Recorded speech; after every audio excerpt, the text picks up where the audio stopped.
Welcome back to another episode of Coach Speak, presented by Samsung QLED. Sean McVay, how would you assess the Rams' first half of the season as we head into the second half in this big game against Seattle? Yeah, so I think, Peter, we've given ourselves a chance to be relevant. I think when you look at it, we are a team, but I think it's important to acknowledge, all right, the three phases where we're at. I think our defense has been really good. That's been a real bright spot. I think we're, asserting ourselves as one of the top defenses in the league, and now we've got a great opportunity in the second half as we play some of the better offenses in this league, some of the better quarterbacks, and what a great opportunity if you're a competitor to get a chance to go against, who's considered the MVP frontrunner right now in Russell Wilson and a Seahawks offense that's been rolling.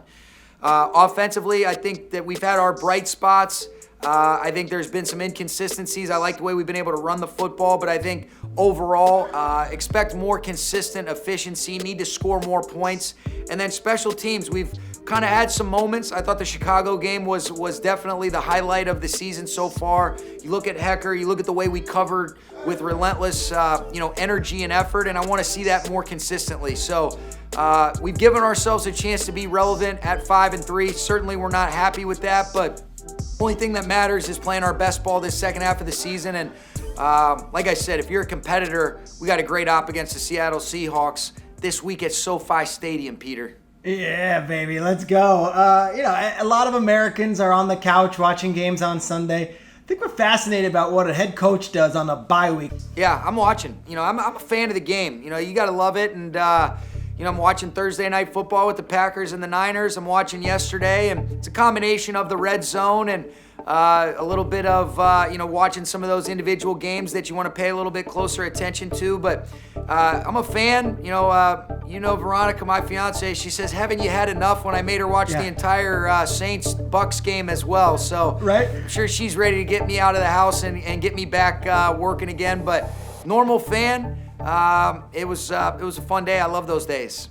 Let's talk Seattle. This guy is one of the most dynamic players this league maybe has ever seen. And yet Buffalo found a way to outdo him yesterday. How do you even game plan for Russell Wilson with how he is so locked in to both DK Metcalf and Tyler Lockett this season? You mentioned it, Peter. They're one of the best offenses in the league. I think Coach Schottenheimer's doing a great job mixing it up. And, they're really putting the game in Russell's hands. And you've seen the capabilities. One of the better off-schedule guys that this league has ever seen, but he's doing an excellent job of really just playing the position at the highest level. Two guys in Lockett and Metcalf that you mentioned that can really go get it and beat isolation coverage. Everything starts and finishes with him, but he's got great playmakers around him, and I think Schottenheimer's doing an excellent job. I think of all the games that you guys have played since you've gotten there, I remember the Jared Goff fourth down. You're like, let's just go for it. Let's just win it right here. He gets that sneak and gets it. All those different battles. Do you talk to a veteran like an Aaron Donald or a Jared Goff and say to them, hey, you got to talk to some of the young guys and tell them what this week means? Yeah, I think they know that, because of the division matchup. But, you talk about the epitome of consistency. I have so much respect for Coach Carroll, the way that he leads, the positive enthusiasm that he exudes week in and week out. And we've had some great matchups against these guys like you mentioned, Peter. And last year we ended up splitting. The previous year we had two back-and-forth games that come down to the wire, and really our first year. So we've 6 games. This will represent our 7th game against them since we've been here as a coaching staff. Wow. And all of them have been great battles, and I know we expect a lot of the same, coming this Sunday. Yeah, the second half of the season, you got all these NFC West battles. You got a Buccaneers game in there.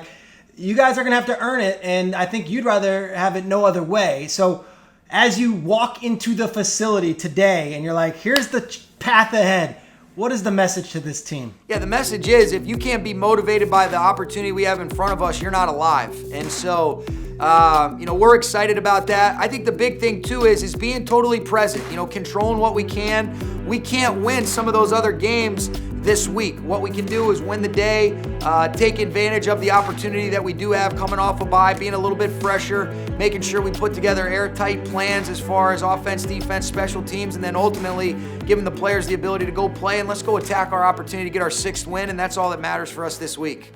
Yeah, my last question to you, and I know you don't want to give out awards of the midseason. Is there one guy you're proud of that maybe has come a long way in the last few weeks, or as a young player that maybe you wouldn't expect anything from that you think in the second half of the season we should keep our eyes on? Yeah, it's a really good question. I think when you look at defensively, there's been a handful of different bright spots. What I think I've been as impressed with as anything is just the consistency that we've seen from Aaron and from Jalen Ramsey. I think, Aaron continues to just make you say, wow, week in and week out. And at some point you're going to say, shouldn't be impressed, but, you're appreciative of what he does, yeah, of course, how he affects and influences the game in so many different ways. But I think Jalen's versatility, how many corners that are elite players in this league have the ability to bump inside, play the nickel position, we call it the star in our defense, and make such an impact. I think it's a real credit to his understanding above the neck, the versatility that he has, and Brandon and our defensive coach's ability to be able to have this guy influence the game in some different ways if that's what we feel like is the best plan. And he's been outstanding. But overall, I'm looking forward to seeing us just play better ball and continue to raise our level of play as we get towards the latter parts of the season. It's Seahawks week. If you can't get up for this, you ain't alive. Sean McVay, thank you so much. Dude, we'll see you next week. Sounds great, man. Thanks, Peter.